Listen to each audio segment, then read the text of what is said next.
Good evening and welcome to Slam the Gavel, the show that tells it all regarding family court, other court issues, as well as CPS. I am your host, Marianne Petrie. This episode of Slam the Gavel is sponsored by CPS Protect Consulting Services.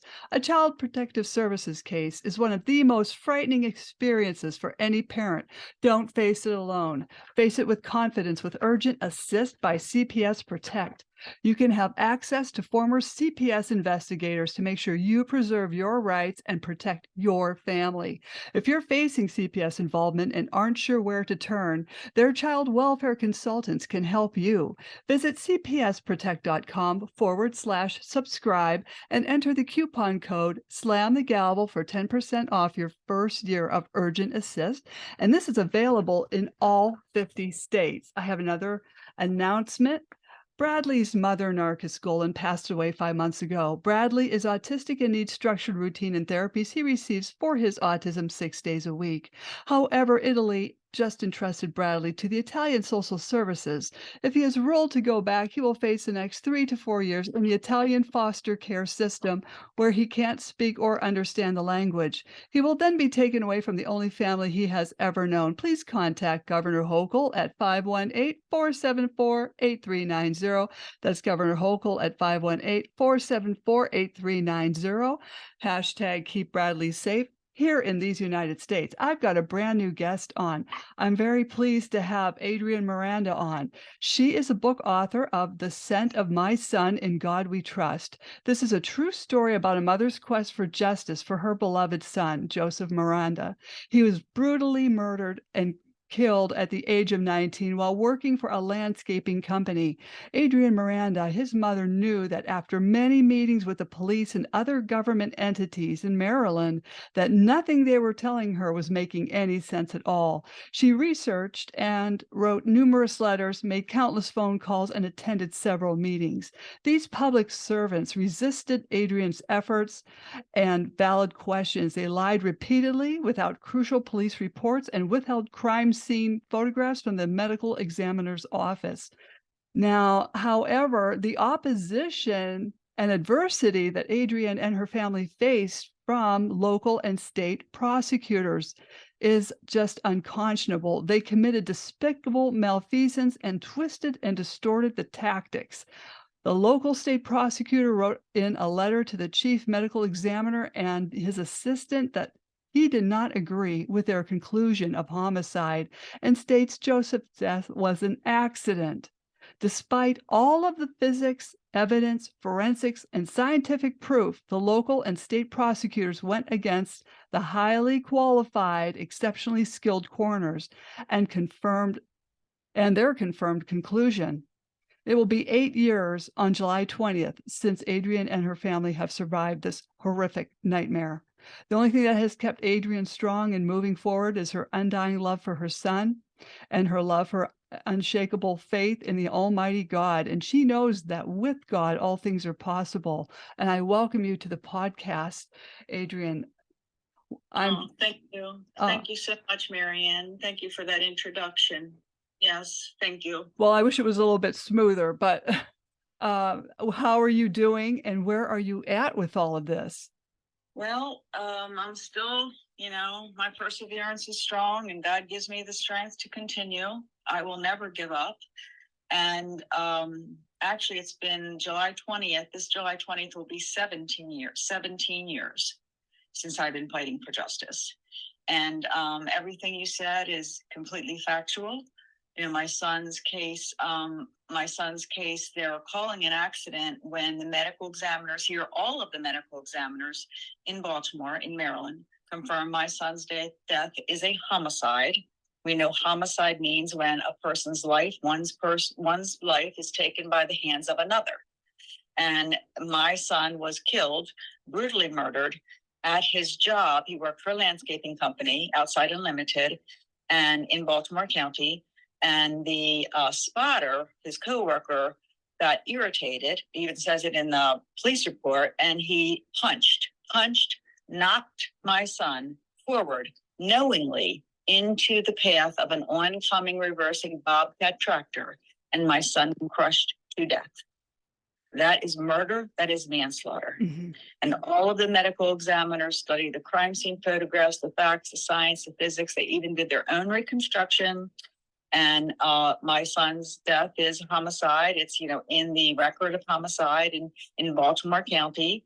And the prosecutor, his name is Scott Shellenberger in Baltimore County, he tells us he's opposing, as you said, the medical examiner's facts, science, physics, evidence, the crime scene photographs, the police reports, and the statements, even by the witnesses and even by the perpetrator.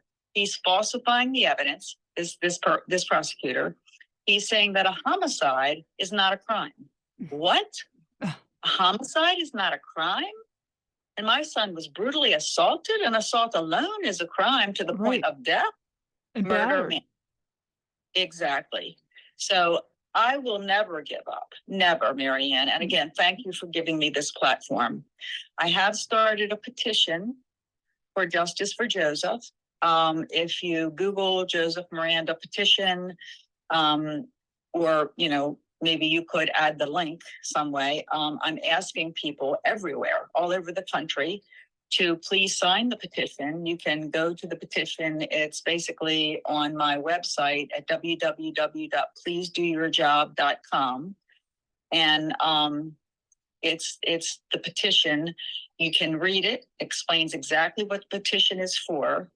And basically, they need to reopen my son's case. They need to reopen his case, and they need to make the arrest on the perpetrator. We know who killed him. We know who murdered my son, and they need to make the arrest, and they need to press the charges, and they need to have a trial held in a court of law in Baltimore County. That's what I'm asking for. I'm continuing to be my son's voice, and I'm asking for justice in a trial. Let a jury decide, and let all the facts be presented, all the facts, the science, the physics, the evidence, and medical examiners remain ready and willing to go to trial. And so do many other people that know about this, but, witnesses. And like as an example, this prosecutor keeps saying that the Bobcat was moving forward when this occurred. Well, there's only backup tread marks. The driver says he was backing up, and even the killer says it was backing up.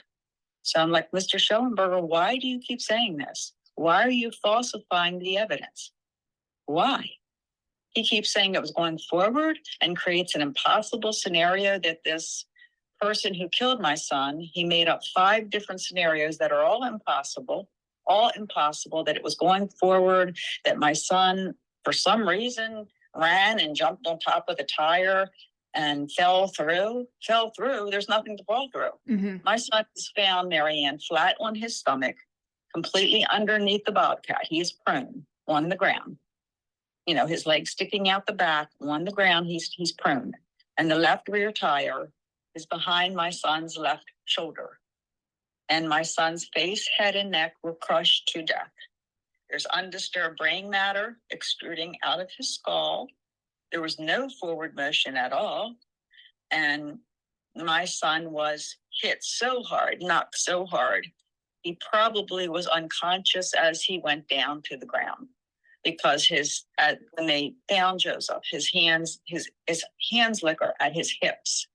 Like he wasn't even able to break the fall, like break going down. You know what I mean? Typically you would put your hands out in front of you. But we believe he was knocked so hard by Paul Godwin, punched. And Paul Godwin even said in deposition that he gave Joe the 1-2. He gave him the 1-2 and he put his fist up. But he says it wasn't really extreme or violent, just a little bit. Just a little bit. A little bit. I think it was pretty much a lot, because you took my son's life. You killed my son. Yeah, you did. You killed my son, my baby boy. Only 19, beautiful heart, beautiful soul. Joseph was like a heart with feet. He loved everyone, looked for, had so many aspirations. He wanted to become a landscaping architect. He was only there. He wanted to, when he graduated high school in Towson, Maryland, he wanted to get a job. He had always loved God's green earth, born on Earth Day, April 22nd. And he had turned, He had just turned 19, April 22nd, was killed the July after his birthday, April 22nd, but he was at the company for about a year. And he had said to me, Mom, I'm only going to be here a year because I want to go to get my degree to become a landscaping architect. That's what I want to do. And Joseph was very skilled. He had, in the summer times, he had worked for different various landscaping sort of outlets like that, would sell plants and trees. And, he worked for he worked for Kingstein Nurseries. He worked for Watson's Garden Center, like right across our street. And he did a lot of jobs. Even he did many neighbors and family members. He did their gardens, and they all said, "Oh my gosh, Joseph is so talented." Mm-hmm. He is. He was very talented. He knew what he was doing. Mm-hmm. And everyone loved Joseph. Everyone loved him. He had a hug for everyone. He had strong faith. John 3:16 is his favorite Bible verse. And we believe, and he had gotten 3 promotions when he was at Outside Unlimited, when he was working there. And Paul Godwin was still a laborer. He was Joseph's same age, but he watched Joseph get promoted. And he was still a laborer. We think there was envy, jealousy. We know there was. And he saw the opportunity and he took it. And he killed my son. And there's no question about it. And he walks free. And for Scott Shellenberger to lie and falsify evidence, commit obstruction of justice, perjury, this is beyond misconduct, and it's all intentional.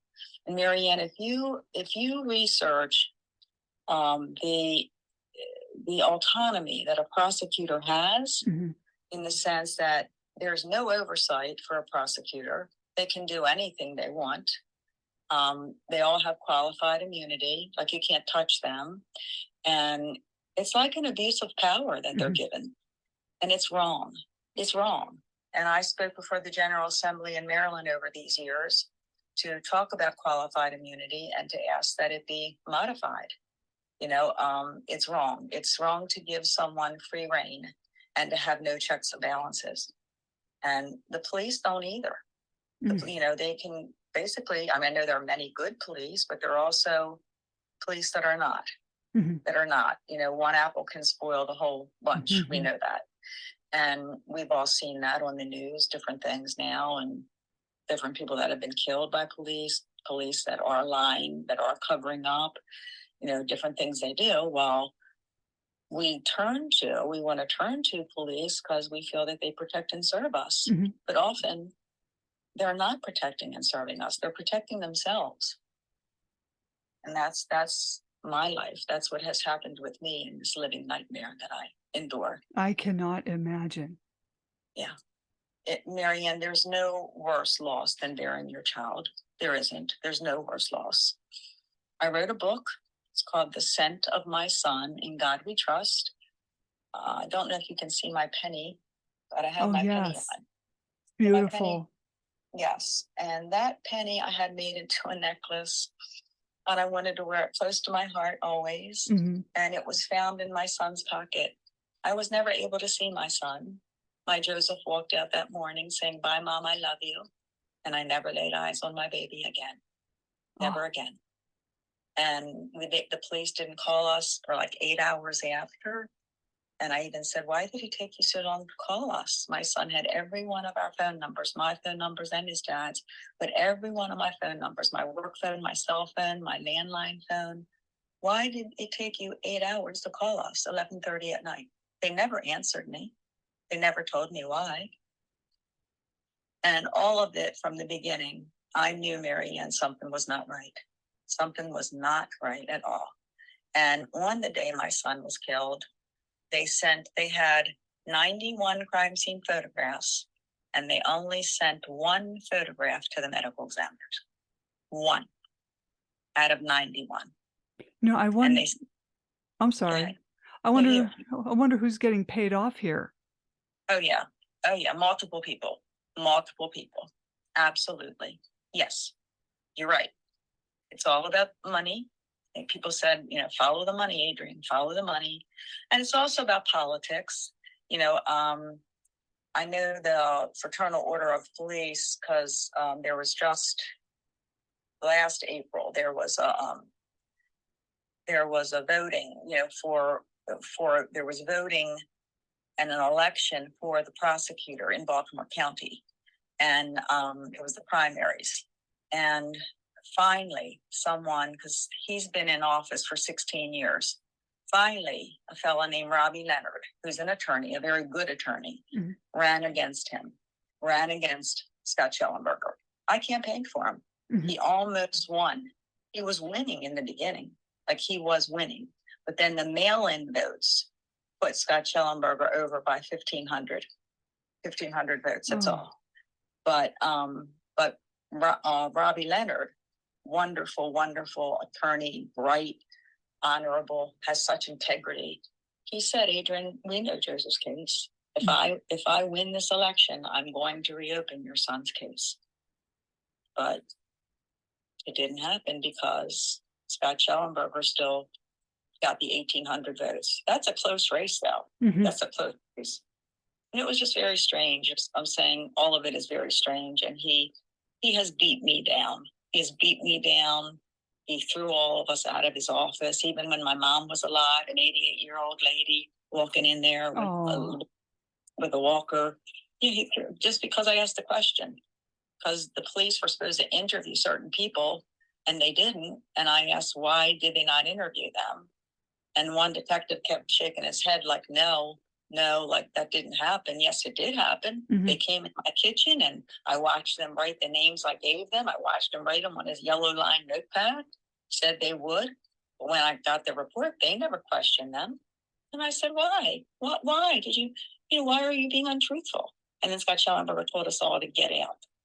He got up. The detective got up and said, I'm not listening to this, and walked out. Because I'm just asking him a question. Can you please just tell me why these people weren't interviewed? They were very important people that needed to be interviewed.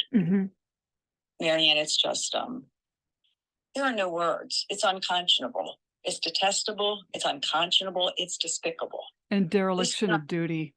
Exactly, dereliction of duty. This is not how our justice system is supposed to work. Not at all. And there needs to be change. We're all crying out for change, but this is long overdue. And qualified immunity basically is set up, kind of condones corruption. Like it gives police and all these different officials a green light to do and act in any way they choose without ever being held accountable. Now, some states, I think there's 3 or 4 states, like New Hampshire, I think maybe Connecticut, New York, they have abolished qualified immunity. But that's only 3, 4 states, so there are 50 states. And it should be national. And it hasn't happened in Maryland. I'm hoping to talk to our newly elected governor. But, the representatives, in our judiciary, in Annapolis, they just don't seem to want to pass it. They're all lawyers, but we don't get it. We just don't get it. Like, what if it were your child? What if you were the mom and dad, like so many, like me and so many others who are crying out for justice? Oh, it would be different then. Oh, yes, I think it would. I think they would think differently and act differently. I do. Shame on them. Yes. And God Almighty, He knows everything. And even writing my book, it was like I truly felt inspired by the Lord and the Holy Spirit. Because when I think about it, I think, how did I even have the strength and the ability to do this? But I truly feel it's the Holy Spirit in me. It's the Lord guiding me. And again, it's called The Scent of My Son, In God We Trust. The scent has a dual meaning. It's SCENT, because I can still smell the fragrance of my son, his scent, And then this penny was found in his pocket when he was killed. At the moment he was killed, the police, my brother went and picked up an envelope that the police had the things that were in his pocket. And it was his black wallet, a very important blueprint on a job he was working on that day. And it was very important because it was a lot of different contractors that I did research on that this company had been doing business with. There's a lot more about the company that I found out. And also, it was his cell phone that had like a cracked, the face was cracked because he went down so hard, and a penny, this penny. And I thought, gosh, my son, he was your typical 19 year old boys, he doesn't like to carry change. He threw his change in a mug in his bedroom. He said, I don't like the change, Mom. I like the bucks. I said, I know, we all like the bucks, but he was such a sweetheart. But this penny was found in his pocket, and he never carried change. And when my brother brought it to me, and I thanked him, and then he went on to work that morning, and I was sitting at the kitchen table, and it was sunny, and I was just touching the envelope and opening it. I was crying. The tears were streaming down my face. And I opened up his wallet, and touched it. And again, I could smell the scent of him. And the penny, and I took the penny and I kept holding it and like looking at it like in the sunlight. And the first words I saw on the penny was, in God we trust. And then I said, what is the date of the penny? And I was thinking to myself, and I was talking like with the Lord, and my sense of my own intimacy with Jesus. And I was looking at the date, and the date on the penny says 1972. 1972. And to me, I just kind of put it together in the sense that my son was 19 years old when he went to the Lord, and he went on 7/20, 1972. So I said, wow, this is my penny from heaven. And there's an old song called Pennies from Heaven. And I said, my baby left me this penny from heaven when the Lord took him home. So I said, I'm going to make this into a necklace and wear it always close to my heart. And it's on the front cover of my book. But I do ask if people would sign the petition. My goal is 25,000 signatures, and it explains exactly what I'm asking for. And basically, it's ultimately that they read and they understand, and they will. It's just basically 3 paragraphs of why I am petitioning. And, it is for my son's case to be reopened, and why it is certainly justified for my son's case to be reopened. And right now I have like 21,700. So I'm getting there. Thank God, for all the beautiful hearts and Hearts for Justice that are supporting me. I have signed it. And I ask that your audience please take a look and read it and sign it. It means a lot. Definitely. That's so important, especially when there is dereliction of duty and qualified immunity with this Shellenberger, this prosecutor. I don't know why he just won't do his job. No, he will not. And that's why it's please do your job. He will not do his job, and he doesn't care at all. And see, I was writing, and I talked to a couple of delegates that are in Maryland and in my area of Baltimore County.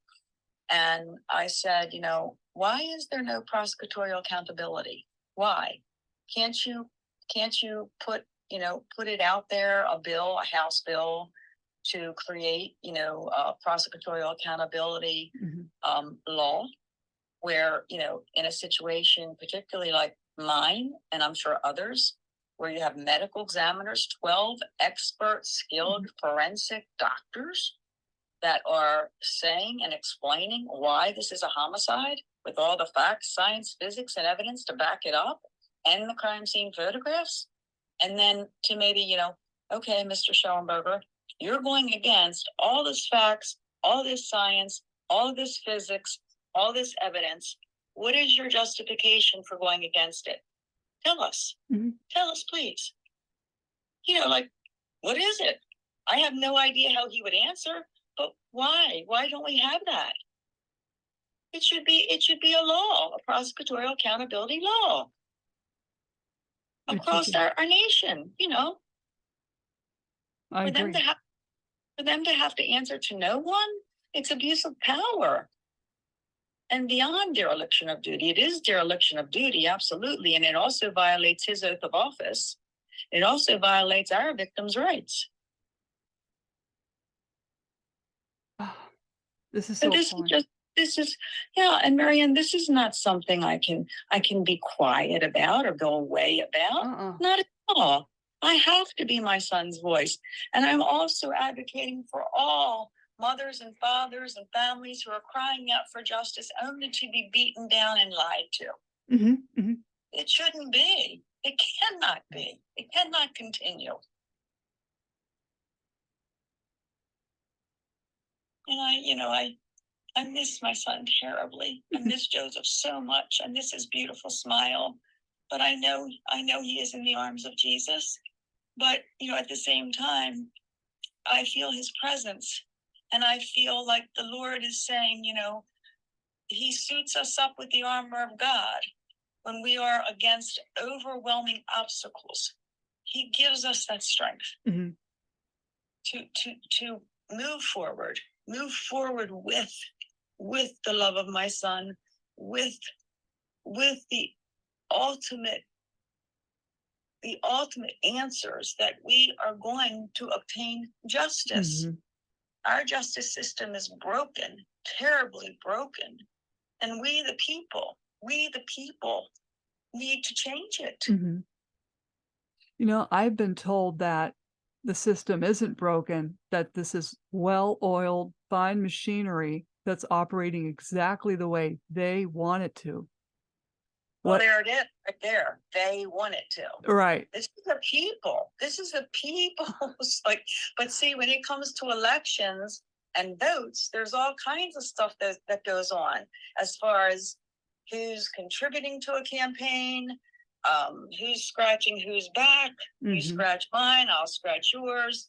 There's a lot of things ongoing that are corrupt behind the scenes. It might be well-oiled. If it's well-oiled, it's well-oiled with money and power. Do you understand what I'm saying? Right. And it's also... Oh, go ahead. It's greed. Greed. That's not well-oiled. That's not well-oiled. And the taxpayers are funding it. Yes, they are. Yes, they are. We are. You're right. You're absolutely correct. I'm trying to wake up the taxpayers. Yep.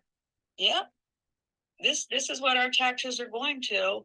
And, it's being beaten down and definitely lying and obstructing justice for all of the taxpayers and the people of this country. And this is not what we signed up for. No.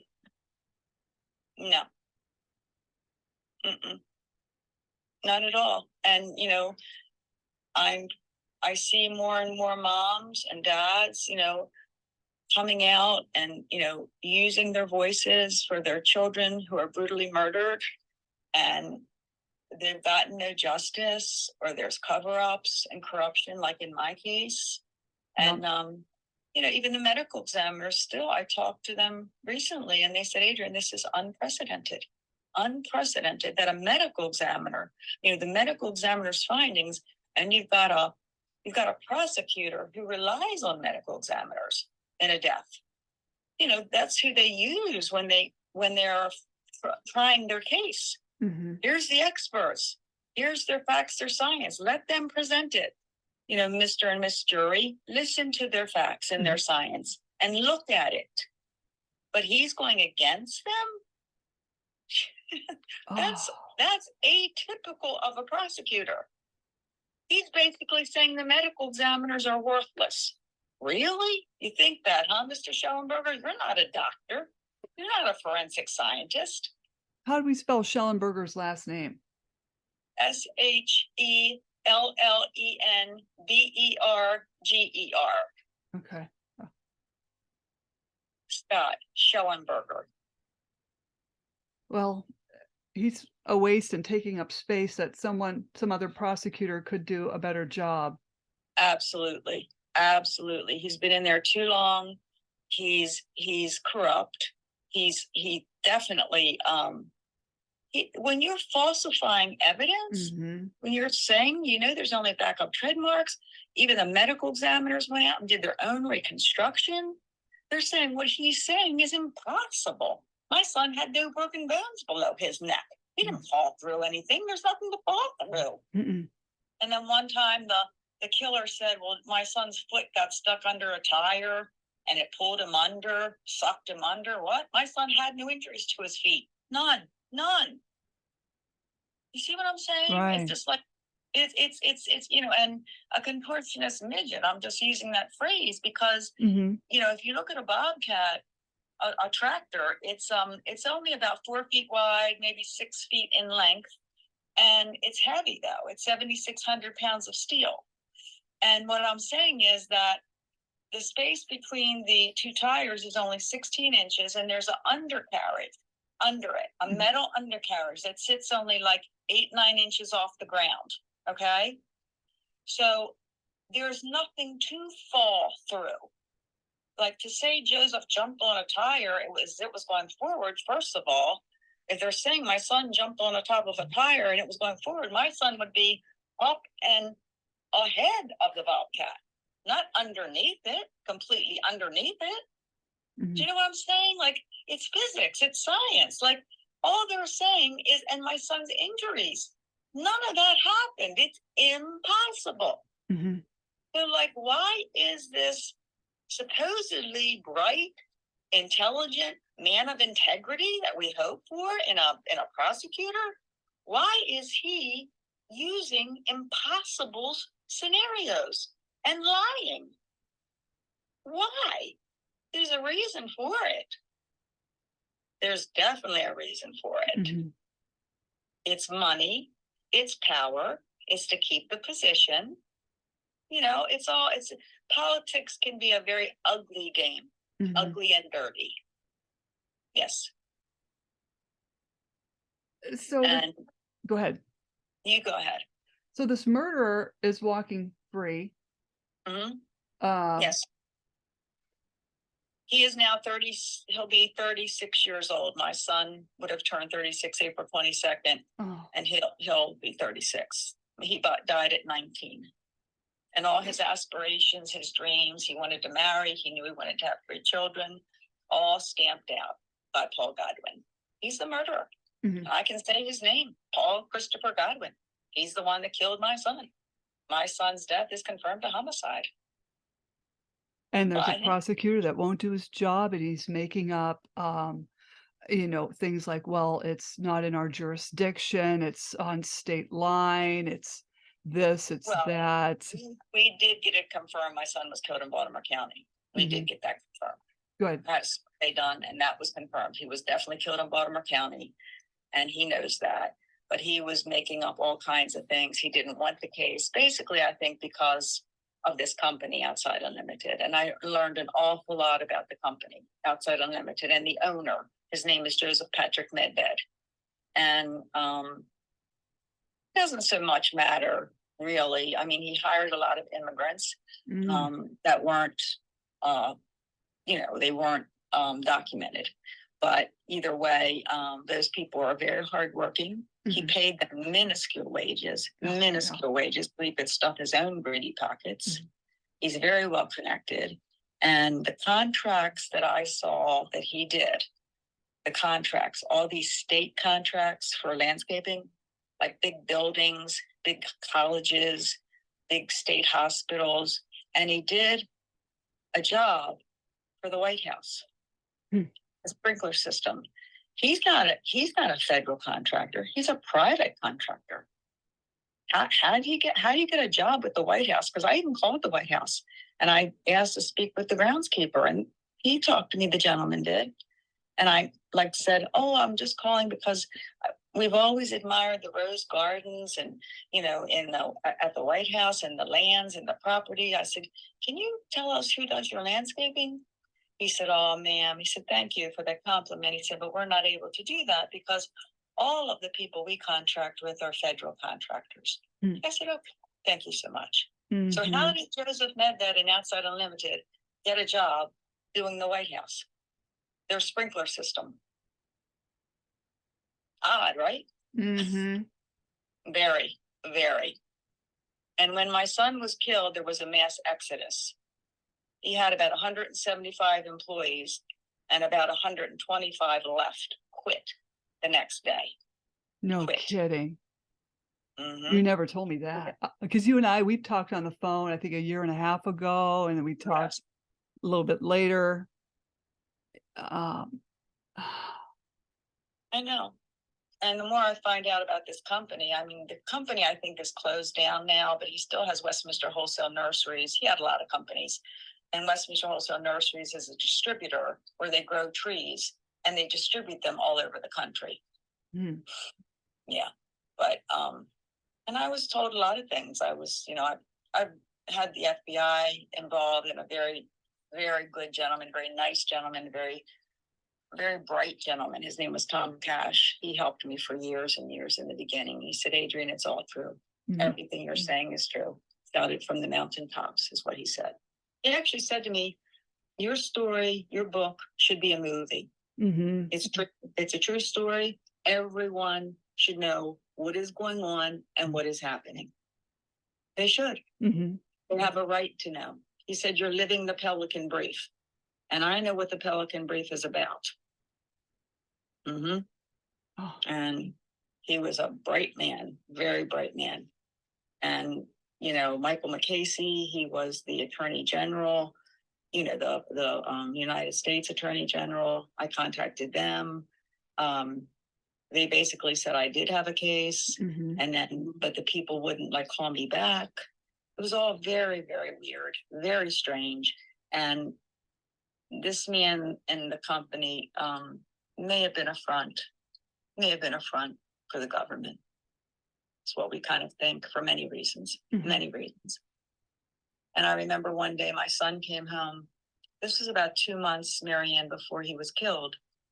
And he came in and he went upstairs. He took his boots off at the door, went upstairs, took a shower. I was making dinner for us here in the kitchen.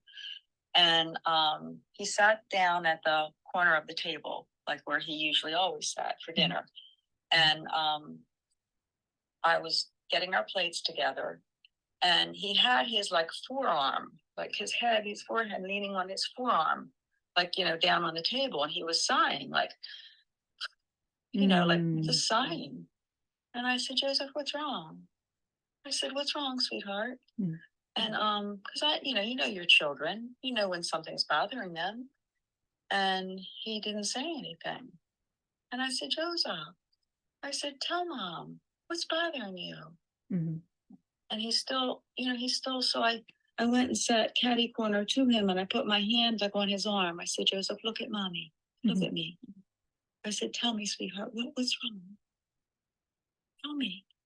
And he looked up at me. I'll never forget it, Marianne. He looked up at me. He looked in my eyes, and he said, Mom, Outside Unlimited does bad things. Uh-oh. And that's a company. Yeah. And he meant it. He meant it.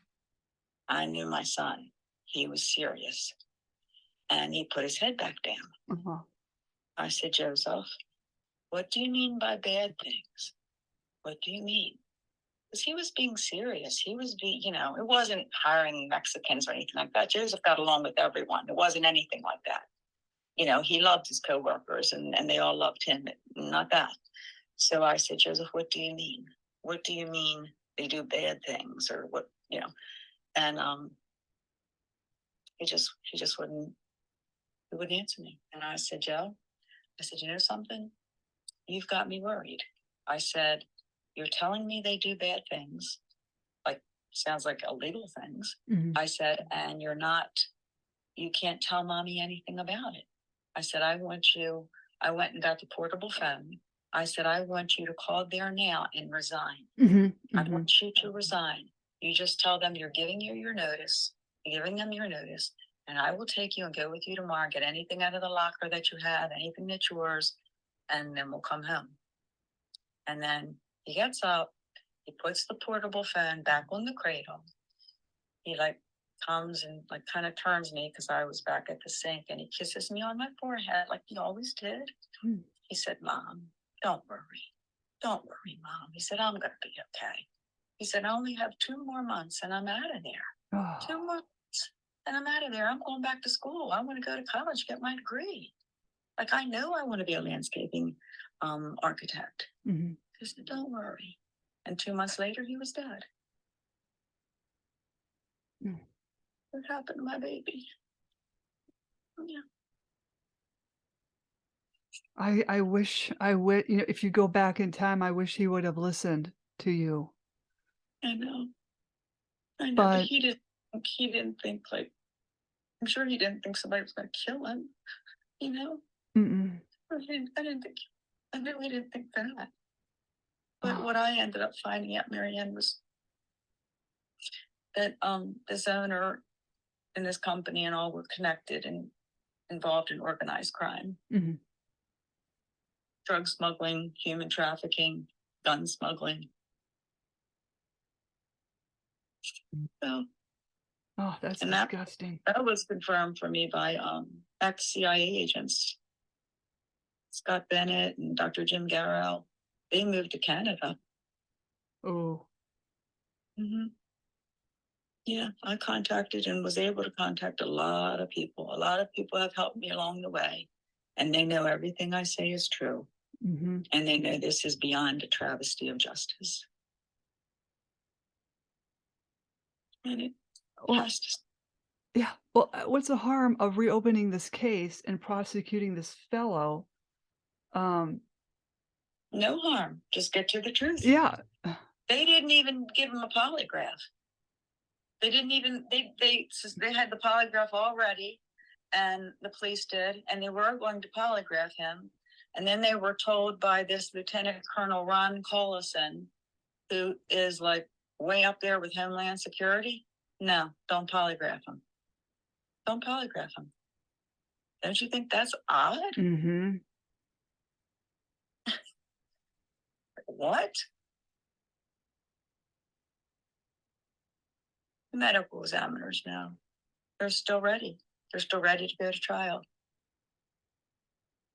And there's something very, very innately wrong with our justice system when prosecutors can get away with lying, intentional misconduct, intentional obstruction of justice, Mm-hmm. and intentional dereliction of duty, and it's all okay.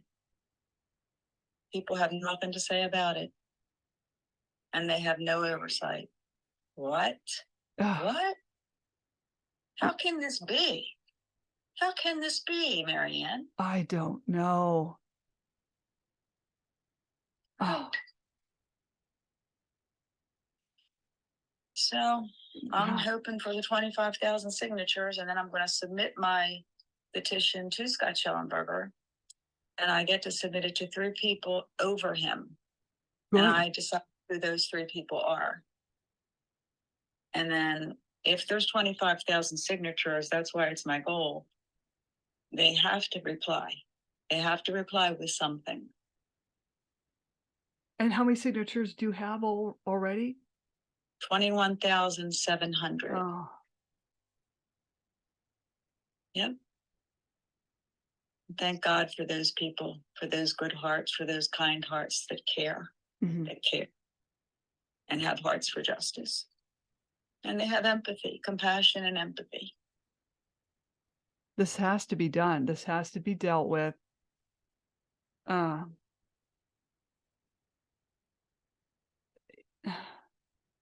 It does. does this fellow, Paul, that when he walks around, does he brag about this at all? I don't really know. He lives about 25 minutes from here. He's married now with 3 boys. And I know a couple of times he put on Facebook, and it felt like it was right in my face. But he put, he has little boys. They're getting older now, but this was a couple years ago. And he had a bobcat, and he had his little 3-year-old son sitting in his lap, and then his 4-year-old son sitting in his lap, and said he was teaching them how to drive a bobcat. Oh, that's safe. I think that's right. I think that's against the law. I think to put Oh, a little baby toddler in your lap. It was very weird. Very, very weird. yeah, that Mhm. is. Yep. Yeah, he's done some strange things. And then even in the police report, one of the police officers asked him, "Did you hear anything? You know, when this happened, when Mr. Miranda was killed, did you hear anything? You know, because again, there's his head, face, and neck crushed, you know." He says it sounded like a squished watermelon. Jeez. Can you, like, who says that? What sick person, what deranged person says such a thing? Because the officer said, Miss Miranda, he didn't hear anything. He said, the engine is loud. The engine is loud. He didn't hear anything. But to say that, and I have it in writing where I say it in the police reports. That's a sick, deranged person, a sociopath. Who's raising 3 little boys. Yep. No remorse, no conscience, laughed at times about it. Yep, a sociopath. Mm-hmm. His family and him, when Joseph was killed, never sent a flower, a condolence, a card, nothing. Guess not. They sound like a bunch of low-class scumbags. Well, they are scumbags. Mm-hmm. They are, definitely. Absolutely. I feel sorry for his wife in a way. I don't know. I mean, I don't know her. I know people because she does hair and she had a hair salon. And I know some people that know her, but it's sad because she's got 3 little boys, and I don't know what he told her about that. I guess he just said it was an accident. I didn't do anything. I guess is what he told her. I guess she believes him, which is very sad because if she really realized who he was and maybe the other side of him, maybe he's got maybe he's schizophrenic or bipolar or something. I don't know, but maybe he's like a Dr. Jekyll, Mr. Hyde kind of person, because you would wonder why a woman would say, but why would you hurt this young man? Why? You knew the bobcat was coming. You knew if you threw him into it, he's going to end up dead. Mm-hmm. You know that. Anyway, whatever. It's not her. It's him. So she's basically supporting him with her. Well, she's married to him, so I suppose. I don't know. I really don't know. I've never met her. I don't know. Mm-hmm. But, and I think they met in high school or something. I don't know. But I do know that he murdered my son. Mm-hmm. Mm-hmm. Absolutely. Well, in fact, there was a case.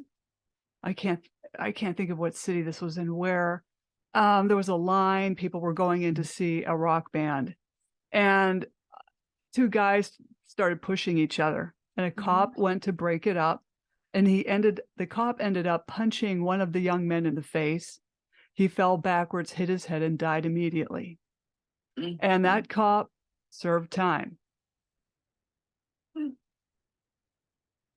Well, and there you go. I mean, exactly. And what I'm saying is many even other lawyers have said to me, Adrienne, this is no different than throwing someone in front of a moving train. Oh.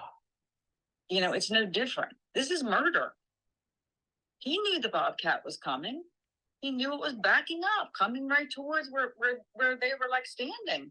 Joseph didn't know exactly the next move. He was just, like I said, that day. Well, what I'm saying is that day on July 20th, Joseph was working. That blueprint was for a school. It's called the Windsor Mill Middle School here in Baltimore County. And they had gotten the contract for that school for the landscaping.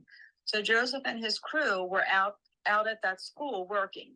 And when they came back, it was around, I guess, 3:30, like that, 3 o'clock, 3:30. And Joseph was drinking a soda. It was hot that day. And they had a canteen, in the garage area at the workplace there. And because it even says, and I know Joe loved Dr. Pepper. That was the soda he liked. Yeah. Said to me, Mom, I drink Dr. Pepper now. Did you ever try it? And I said, maybe when I was younger. I said, but I said, that's nice. It's good that you like that. And I started buying Dr. Peppers for him. Yeah. And it was a hot day, and his supervisor, his name's Eric Magella, he was looking at the school and plans with Joseph and Rian, who was also a foreman.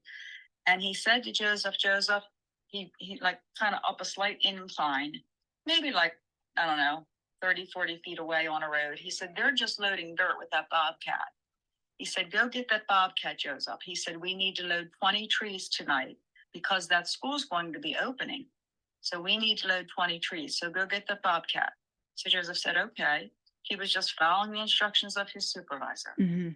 So Joe goes up the incline, the slight incline, And like a truck, it was a truck with three Mexican gentlemen had driven by, and they waved to Joe, because it says it in the police report. And Joe waved by, waved to them. I know their names. And Joe waved to them.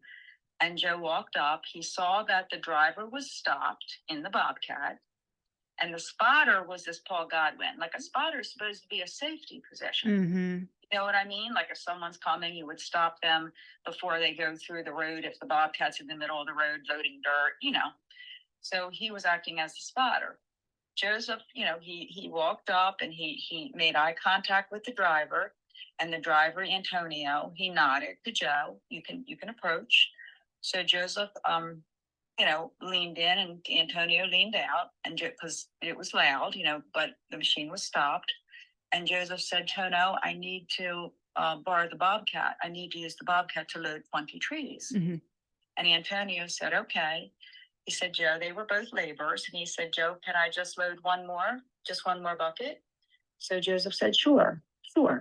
And he said, the driver said, then I watched Joseph walk past the left side of the cage, because the Bobcat's all open in the front. It just seats one. It's open in the front. And they're like kind of cages on the sides, looks like cages, sort of, like a rod iron, sort of like to keep the driver in. And so he said, I watched Joe walk past the left side of the cage to wait to the area where Paul Godwin was standing. Joseph was just waiting. He said, sure, okay. And so Antonio had before that, it was a repeated motion. They had already loaded 7 loads of dirt. So it was a repeated motion. So Paul Godwin knew the movement of that Bobcat. Mm-hmm. Joe didn't, because Joe wasn't right there yet. Joseph was still coming back from the other job. But what they did is they would take the Bobcat forward, the driver would, and he would pick up with the bucket the load of dirt. Then he would turn it around and raise the bucket up into the dump truck, dump it, bring it back down, and back up about 3 feet to straighten it out and go forward again. Do you understand what I'm saying? Mm-hmm. To pick up the next load of load of dirt. So, but Joseph, had just gotten there. Paul Godwin knew.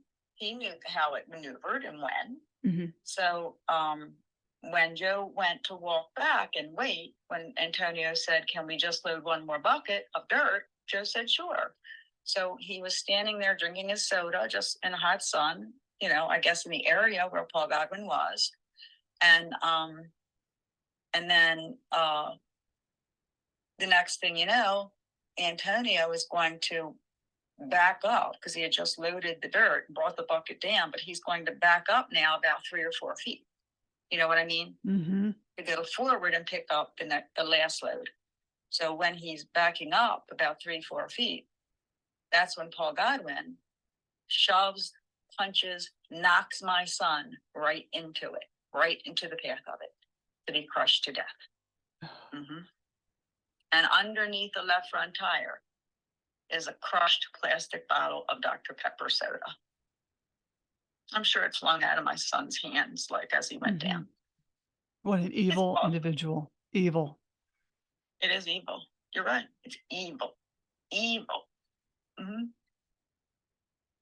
You're right. That's exactly what it is. Evil. And God's given me the strength, like I said, to persevere. And he suits me up with the armor of God, because this evil has to be taken down. Mm-hmm. It has to be taken down. And these people need to be held accountable.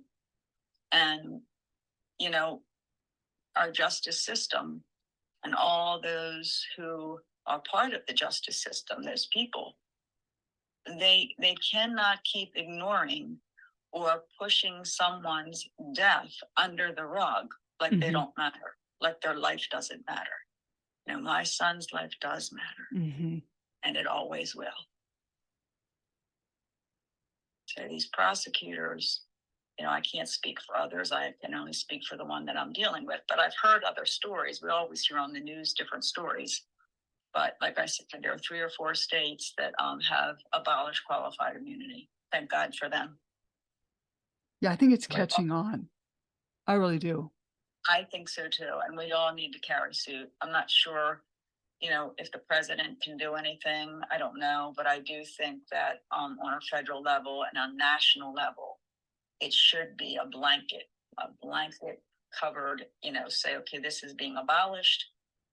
We can maybe come up with a different version of Bill of Rights that police have, certain Bill of Rights, but not qualified immunity when police are committing misconduct and lying and covering up and purging themselves and covering up crimes of murder. Yeah. They should not be able to get away with that at all. And then let the killer off. Never arrest the killer. And this seems like a clear-cut, easy case for a prosecutor. Marianne, you are exactly correct. It is a clear-cut case. It's not a complicated case. Right. It's not. It's a clear-cut case. Exactly. With all these medical examiners and all their proof. Come on, do your job. And all 12 medical examiners agreed. All of them. The chief, Dr. Ali, who did the autopsy on my son, knows Joseph had no broken bones below his neck. He said, this is what happened. Clearly, this is what happened. And one good senior detective is the one that went and took more photographs to Dr. Ali. And then he said, oh my gosh. And he said, this is foul play. This is foul play. And then the chief medical examiner sent to the police an order that they send them all 91 photographs, not one, all. And that should be like, why? Why? In a case like that where, a young life is stamped out and so brutally killed, why would they only send one photograph? It was a criminal investigation. That's what it was. That's how it was being pursued. And that's how they were looking at it, as a homicide criminal investigation in the beginning. And then everything changed. Why? Because of who this man was. Because, we can't let anything out about this company or Joe Medved, or, it's all got to just be hushed. Who cares about Joe Miranda? I care. I care. Who gave him life, who gave him birth, who loved him with all my heart. And I will always care. Always, always and forever. My son's voice will be heard. His voice will be heard, Marianne. It will be. Thank you again. Thank you so much for giving me this platform. Well, I'd like to have you back on in the future with updates. Sure, I would love to. Oh, definitely. And how can people reach you if they have any questions? Okay, people can, I'll give my email address. That's for sure. They can certainly email me. Okay. It's A as in Apple, D as in David, 1543 @hotmail.com. And then I also have on Facebook, I have several pages. One is called Justice for My Son. And there's another one called Joseph's Voice. There's also two websites. The first is www.pleasedoyourjob.com. And the next one is www.thescentofmyson.com. And on that one, you see Joseph throughout his life, his family, and Joseph since he was a little toddler. Oh. And just all the love and kindness in his heart, and sweet boy, sweet baby, and sweet boy and young man that he was. He loved so many, and everybody loved Joseph. He had a hug for everyone. He truly did. He had a hug for everyone. Adrienne, know that God is watching. He's watching everything and everyone. And I know that justice will be in his timing, but it's coming. God's timing is perfect, and everything does happen in God's time. You're right. Yes, it does. I've seen it with my own eyes. He never leaves us. He's always with us. He Mhm. knows, and he will bring it. He will bring it. Mhm. I totally thank you for taking time to talk to me and all of us. Of course, and thank you. Thank you so much, Marianne. It means so much to me, and it deeply touches my heart. Thank you. Well, don't jump off. Slam the Gavel's a podcast to help the public understand what really goes on in these family courtrooms. I'm your host, Marianne Petrie, author of Dismantling Family Court Corruption, Why Taking the Kids Was Not Enough, and Cry Out for Justice, Poems of Truth. Please join us again here with Adrienne Miranda in the future and other exciting guests. Thank you so much, Adrienne. Thank you. God bless.